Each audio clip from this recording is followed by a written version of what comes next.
안녕하세요 여러분. 그동안 잘 지내셨나요? 써니입니다. 이번 주는 시카고 아트페어가 있는 주간이죠. 아마도 시카고는 들썩들썩 할 텐데요. 뉴욕에서도 다른 전시들이 있으니 여러분들이 뉴욕에 계시면은 다른 전시도 한번 보시길 바랍니다. 우선 모마의 캐트 콜비치 전시를 시작을 했고요. 그 다음에 위트니 비엔날레 하고 있죠. 휘트니 비엔날레라고 하는데요. 하고 있으니까 그것도 한번 가보도록 할게요. 제가 지난번에 말씀드린 것처럼 제가 모마에서 일을 하고 있기 때문에 모마 전시를 리뷰를 할 수는 없어요. 그래도 그냥 모마에서 전시한 작가는 설명할 수 있으니까 제가 캐트 콜비치에 대해서 이야기를 좀 해드리도록 하겠습니다. 1876년 러시아에서 태어난 캐테 콜비치는 여성 작가이고요. 이분은 상당히 부유한 가정에서 자랐습니다. 사실은 아빠도 그렇고 엄마도 그렇고 집안도 좋고요. 중산층 이상 되는 가정쯤인 것 같아요. 그래서 교육을 잘 받고 컸는데요. 콜비치가 어렸을 적에 앨리스 증후군이 있었다고 합니다. 앨리스 증후군이 되게 특이한 신드롬인데요. 증후군인데요. 이게 뭐냐면 내가 어떤 공간에서는 엄청 커졌다고 느낄 수 있고 어떤 공간에서는 되게 작다고 느낄 수 있고 사물의 크기를 내 마음에 따라서 왔다 갔다 보이게 사이즈가 달라져 보이게 하는 것이 바로 이 증후군의 특징이라고 합니다. 이 똑똑한 소녀 캐티 콜비치는 앨리스 증후군이 있었기 때문에 이 그림을 나중에 보잖아요. 그럼 손 크기가 되게 크거나 아니면 얼굴이 갑자기 크거나 사이즈가 조금 이상하게 변형이 됩니다. 그건 바로 이 앨리스 증후군의 영향이라고 할 수 있는 건데요. 그럼에도 불구하고 너무 탤런트가 있어서 아빠가 미술을 어릴 때부터 시켰다라고 합니다. 그리고 옛날에는 800년대, 900년대 막 이러면은 결혼을 굉장히 일찍 했잖아요. 생각해보면 우리나라 조선시대예요. 10대 때 결혼을 했잖아요. 여기도 마찬가지였나봐요. 캐테 콜비치가 17살 때 결혼을 하기로 하고 집안끼리 알려진 사람끼리 결혼을 하기로 하고 이제 20살 조금 넘어서 이제 결혼을 했다라고 합니다. 근데 남편도 너무 잘 만났어요. 의사에다가 되게 마음이 착한 사회운동가 같은 남편이었어요. 그래서 남편 따라서 같이 이렇게 독일에서 살고 있었는데요. 독일에서 남편이 이제 불우한 사람들에게 치료를 해주는 병원을 설립을 해서 거기서 의사로 일을 했다라고 합니다.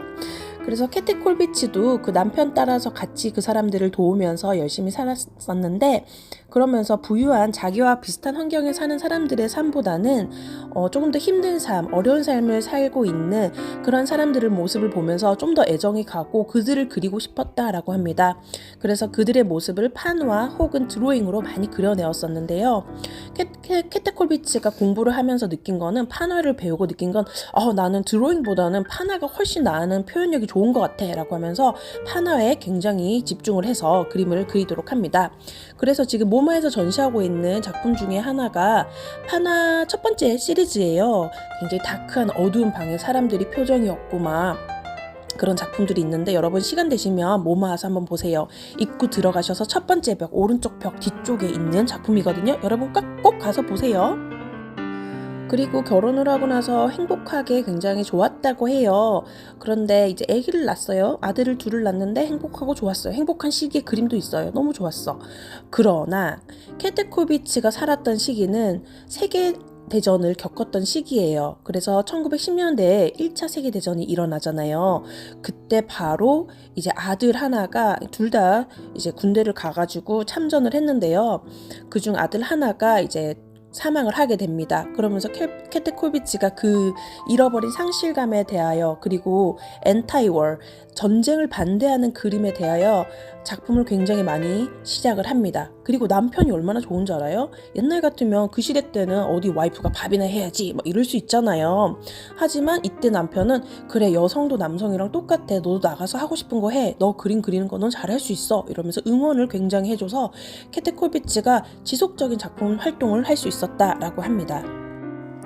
그래서 상도 많이 받고 여기저기 대회에 나가서 이렇게 활동도 많이 하고 대외적인 전시도 많이 하고 조금씩 이름을 알려가면서 활동을 계속했었고요. 작품도 이제 나중에는 드로잉 파나만 하다가 조각도 나중에 하게 됩니다. 브론즈 조각도 있고요. 돌 조각 같이 비슷한 그런 것도 있거든요.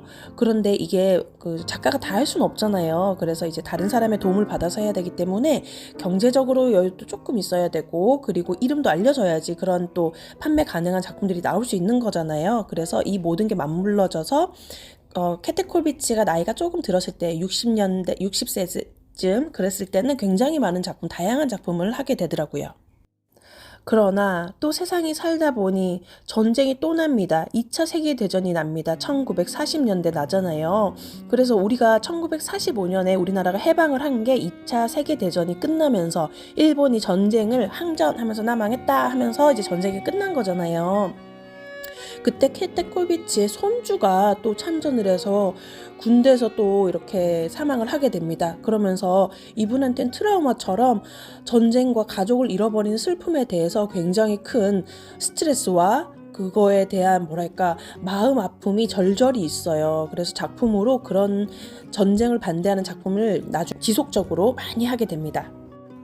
자기를 응원해주고 많이 서포트해줬던 남편이 캐트 콜비치가 한 70살쯤 됐을 때 병사를 하시고요. 그리고 나서 캐트 콜비치가 좀 더 살아요. 그런데 나중에 이렇게 자기도 막 전쟁이 난다 이러니까 폭격이 온다 이러니까 도망을 갔는데 그때 진짜 집에 작업실에 폭격기가 떨어져가지고 있었던 작품이 굉장히 많이 소실되었다라고 합니다. 그리고 전쟁이 끝나기 바로 직전에 며칠 전에 이제 캐트 콜비치도 운명을 하셨는데요.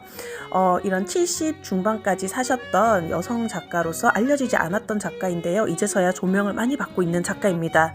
그래서 여러분들이 지속적으로 작품에 관심을 두고 보시면은 이 사람의 드로잉 스킬이 얼마나 좋은지 볼 수 있을 거예요. 현대미술에서는 초상화나 인물화 같은 것을 조금 더 하위 취급하는 경향이 있거든요. 하지만 저는 그게 중요하다라고 생각을 합니다. 우리가 살아가는 모습 그리고 이 사람들이 있는 풍경 모습들을 그림으로 그려내는 게 그냥 똑같이 사진처럼 찍는 게 아니잖아요. 자기네 의견을 담아서 그 안에 슬픔을 넣어서 아니면 그 사람의 감정을 넣어서 작품을 그리는 것이기 때문에 인물을 그리는 것이 굉장히 중요한 그림의 역할 중에 하나라고 하는데요. 저는 그래서 캐테 콜비치의 작품이 조금 더 마음에 와닿았던 것 같습니다. 어떠세요? 이번에 캐테 콜비치 전시는 모마에서 7월까지 하니까 여러분 한여름이 오기 전에 어서 모마에 가서 전시를 보셨으면 합니다. 자, 그리고 제가 제 일상 이야기를 조금 해드리자면요. 모마 갔다가 제가 봄도 되고 너무 좋다라는 생각이 들어서 갑자기 속눈썹이 붙이고 싶은 거예요. 예뻐지고 싶은 거죠. 그래서 미드타운에 있는 46가에 있는 그 속눈썹 익스텐션 하는 곳을 또 물어 좋다는 곳을 찾아갔지 않겠습니까? 요즘에는 기술이 좋아가지고 막 속눈썹을 LED 라이트를 쏴가지고 붙이기도 한대요. 그래서 제가 그거를 시도를 해보았습니다. 여러분 호호호호.